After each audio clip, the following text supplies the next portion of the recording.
તો રાજ્યપાલિકાની ચૂંટણીમાં પૂર્વ ધારાસભ્યનું મતદાન પૂર્વ ધારાસભ્ય લલિત વસોયાએ પરિવાર સાથે મતદાન કર્યું। પૂર્વ ધારાસભ્યના 101 વર્ષીય વૃદ્ધ માતાએ પણ મતદાન કર્યું।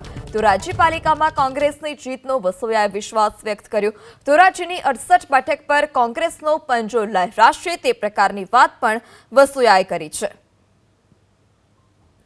ધોરાજી નગરપાલિકાની 9 વોર્ડની 36 બેઠકો માટે છે તે આજ સવારથી જ છે તે મતદાનનો પ્રારંભ થયો છે। ત્યારે આપણે સીધા દ્રશ્ય બતાવવાનો પ્રયત્ન કરી કે આપ જોઈ શકો છો કે આદર્શ એજ્યુકેશન સ્કૂલમાં છે તે આજે મતદાનનો પ્રારંભ થયો છે। ત્યારે ધોરાજીના પૂર્વ ધારાસભ્ય લલિત વસોયાએ પણ તેમના પરિવાર સાથે મતદાન કર્યું છે।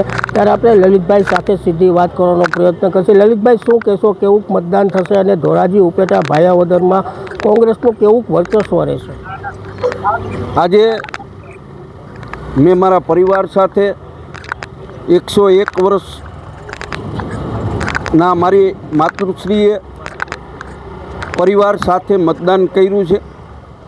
ધોરાજી ઉપલેટા અને ભાયાવદર 3 નગરપાલિકાની ચૂંટણી ધોરાજી વિધાનસભા વિસ્તારની અંદર આવે છે અને દાવા સાથે હું કહું છું કે ધોરાજી અને ભાયાવદર બહુ સ્પષ્ટ રીતે અમે જીતી રહ્યા છીએ।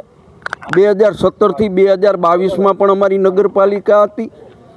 ઉપલેટાની અંદર કસોકસની લડાઈ છે। ત્યાંના મતદારો ગુંડાગીરી, દાદાગીરી અને ખનીજ માફિયાઓ જે રીતે ભાજપે ચૂંટણી મેદાનમાં ઉતાર્યા છે એને કારણે ત્યાંના મતદારોમાં પણ નારાજગી છે, એનો પણ અમને લાભ મળવાનો છે। ઉપલેટાની જો વાત કરીએ તો ઉપલેટામાં 5 સીટ તો ભાજપ પહેલેથી જ બિનહરીફ થઈ ગયું છે, તો તમે તેને કેવી રીતે ત્યાં જોશો? ઉપલેટાની અંદર અમે પહેલાં પણ કહી ચૂક્યા છીએ, ફરિયાદ પણ કરી ચૂક્યા છીએ કે ખનીજ માફિયાઓ, ગુંડાઓ અને સરકારી તંત્રને દુરુપયોગ કરી અમારા ઉમેદવારોને ડરાવી, ધમકાવી અને એમના ફોર્મ પાછા ખેંચાવ્યા છે। પણ એની સામે ધોરાજીની અંદર ભારતીય જનતા પાર્ટીને પૂરા 30 ઉમેદવારો નથી મળ્યા।